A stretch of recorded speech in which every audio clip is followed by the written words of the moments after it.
오늘 저는 레위기 26장 14절로 21절을 본문으로 더 혹독하게 징계하시는 이유라는 제목으로 말씀을 전하고자 합니다.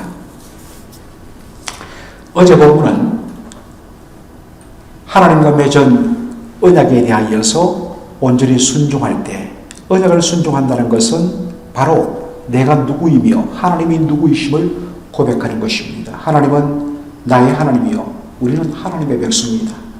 그러므로 마땅히 하나님의 언약 백성으로 어떻게 살아야 되는가, 무엇이 본분인가 하는 것입니다. 그것은 순종입니다. 이것은 단양한 것입니다. 미국 시민권자가 미국의 헌법을 준수하는 미국 시민, 국민이 되기로 선서했기 때문에 미국의 법을 지키는 것 당연하듯이 당연한 일인데, 그 당연한 언약에 대한 순종에 대하여 축복의 말씀이 주어집니다. 그것은 바로 땅의 소산의 풍성함이고 주변 대적으로부터의 평화를 주시는 것이고 번성과 창감입니다.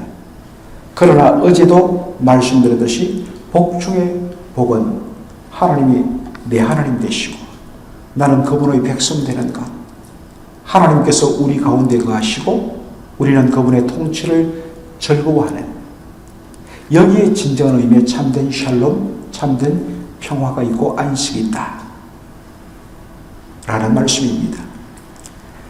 그런데 오늘 본문부터는 말씀이 아주 강합니다. 마땅히 지켜야 할 언약에 대하여 하나님의 백성이 그 언약을 불순종하고 거부했을 때에 받는 심판과 저주에 대해서 말씀하고 있습니다. 그것이 훨씬 더 분량도 많고 강합니다. 이스라엘 백성이 하나님의 말씀을 불순종하고 준행치 아니한다. 그런데 오늘 여기 표현해 보니까 하나님의 규례를 멸시하고 마음에 하나님 법도 두기를 싫어하다.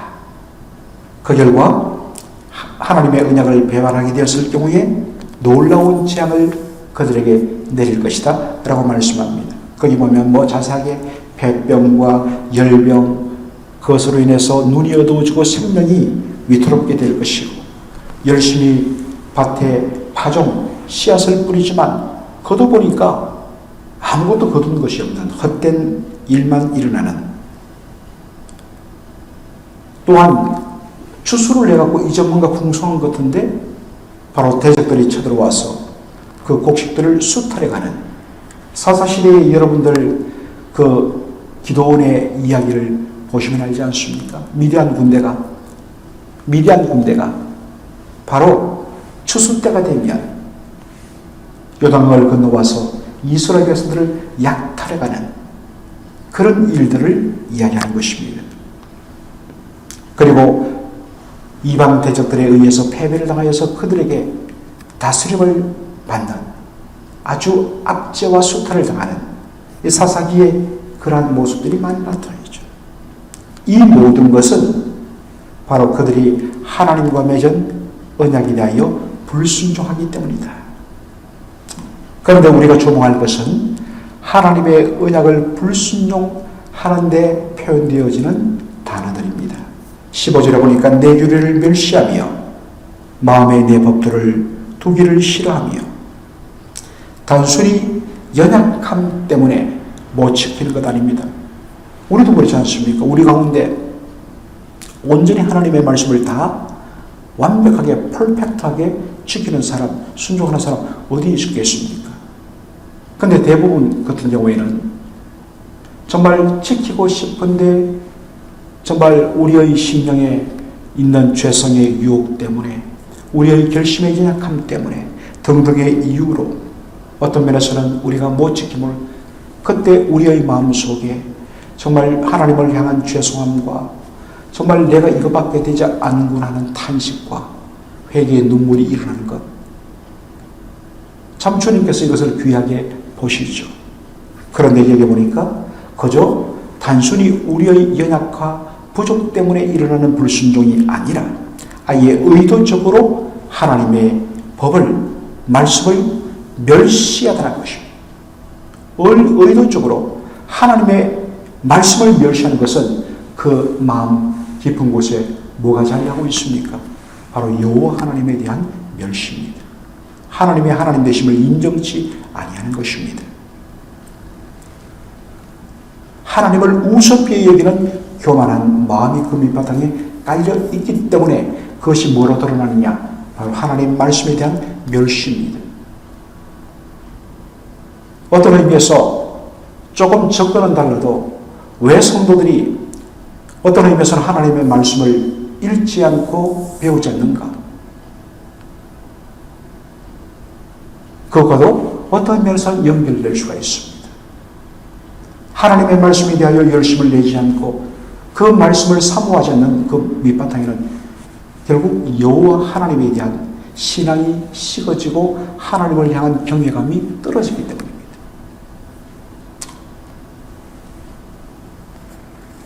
이스라엘 백성들의 불순종으로 인한 하나님의 징계와 심판이 오늘 본문에 보면 매우 강하고 시간이 지날수록 그 강도가 7배나 더해지는 것들을 우리가 보게 됩니다. 이 표현은 계속적으로 뒤에도 나오고 반복되는 것입니다. 하나님의 징계를 받았을 때에 그 아픔매를 맞았을 때에 정상적이라면 내가 하나님을 떠났구나, 불순종했구나, 회개하고 하나님께로 돌이켜 말씀 순종의 삶을 사는 것이 정상적입니다. 그런데 여러분 18절의 표현을 볼 필요가 있습니다.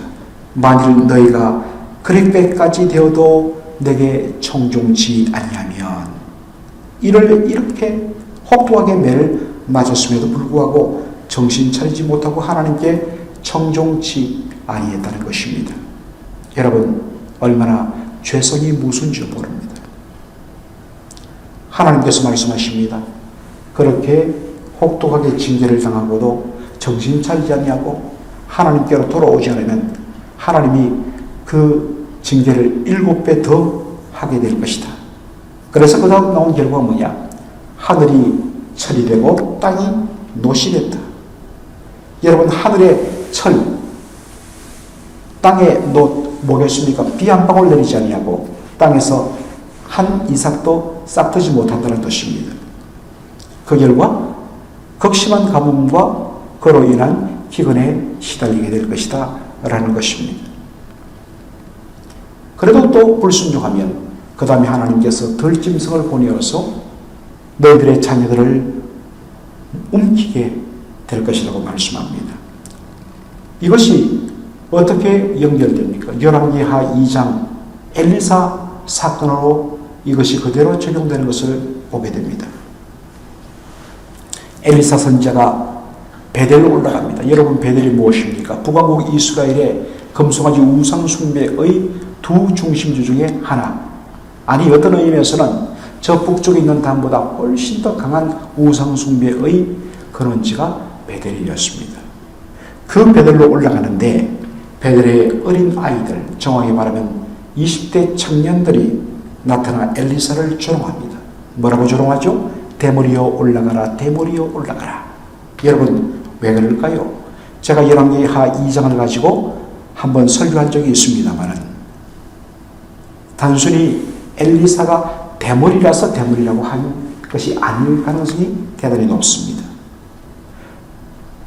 그 당시에 사람들의 인식 속에 대머리, 머리털이 없는 것은 저 사람 혹 문둥병 걸려갖고 머리 털이 다 빠진 것 아니야.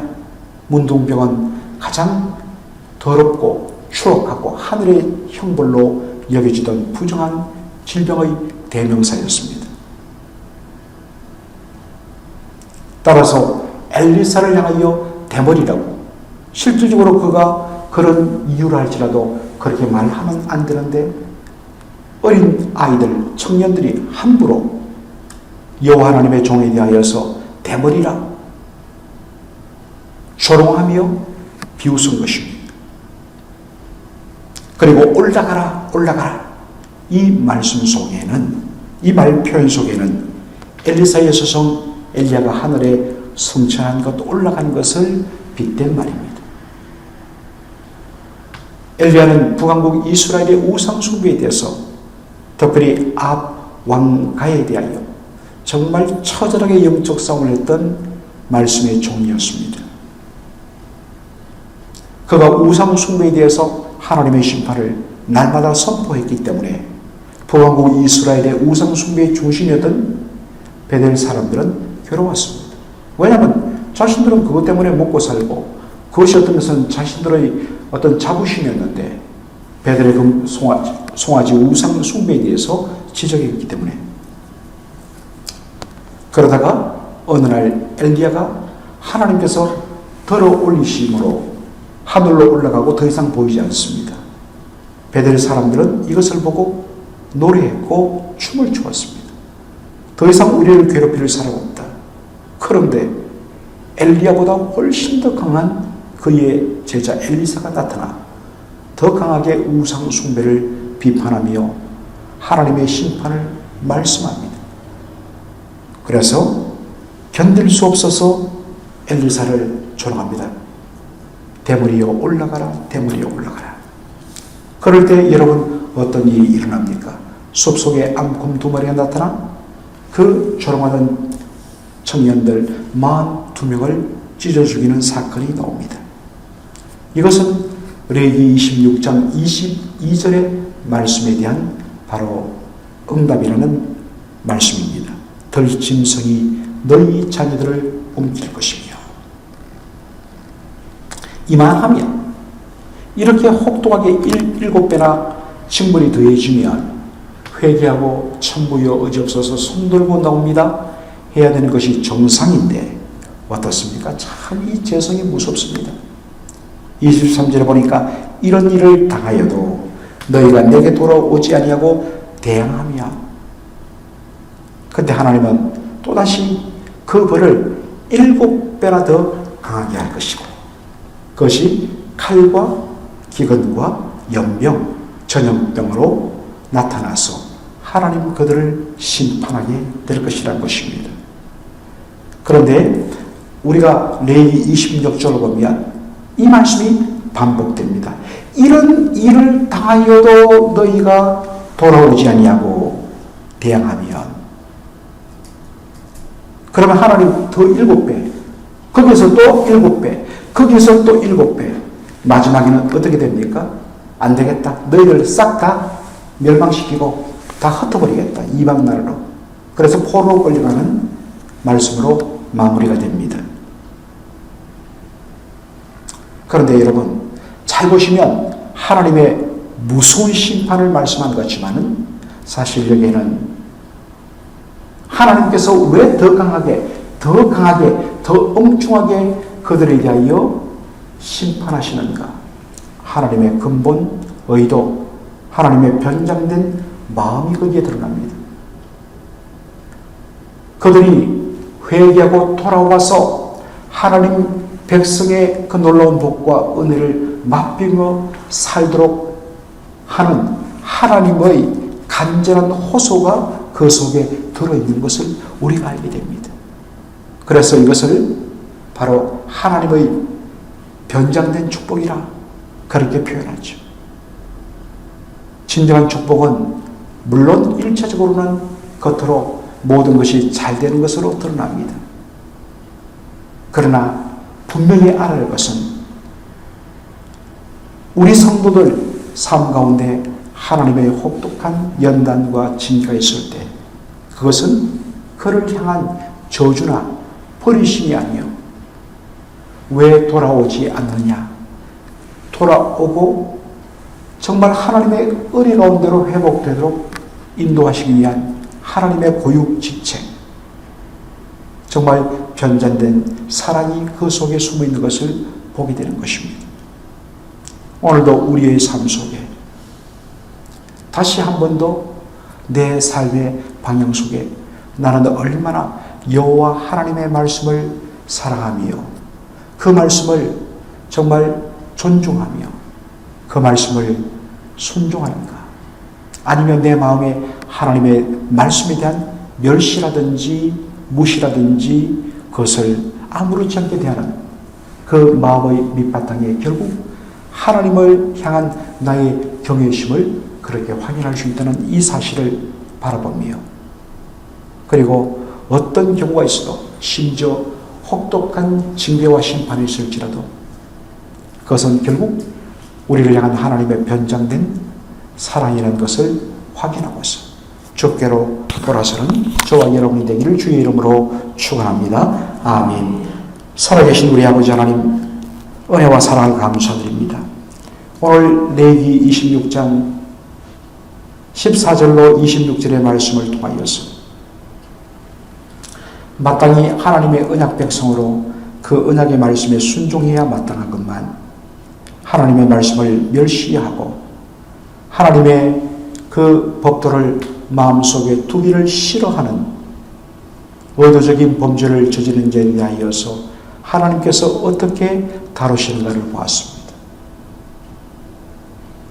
불순종하고 불순종했을 때 하나님께서 그 심판의 강도를 7배 더하게 하시면서 다루시는 모습을 보았습니다.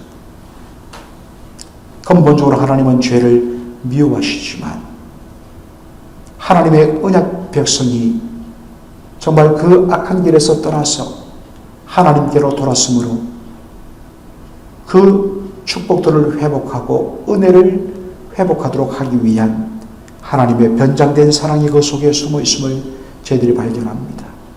오늘도 한 번도 우리를 싫어 버리지 아니하시는 하나님, 그분 앞에서 다시 하나님의 경외로 하나님의 말씀을 사랑하며 그 말씀대로 준행하는 저희들의 복된 언약의 삶이 될 수 있도록 인도하여 주시옵소서.